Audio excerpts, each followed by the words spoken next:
If you're trying to move your crypto off eToro into your own wallet, there are a couple of ways to do it.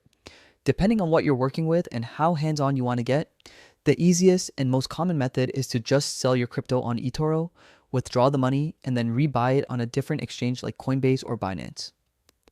It's simple and it works even if your specific coin isn't supported for transfers. From there, you can send it to your personal wallet, whether that's MetaMask, Trust Wallet, or a hardware wallet like Ledger. Just remember that selling your crypto is considered a taxable event. So if you've made gains, you might owe taxes on it, and that's something people often forget.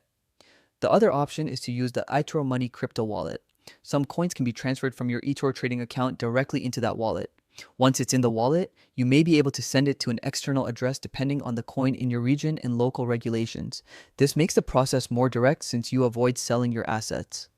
To do this, open the crypto in your portfolio, tap on it, and choose the transfer option. You'll also need the eToro Money app installed, and they'll probably ask you to go through a few extra verification steps like ID checks or device confirmation before the transfer is approved. This is normal and helps protect your assets. The catch is that not all coins are eligible for transfer and not all accounts have the same access to this feature. It can depend on your country, your trading history, and your account status.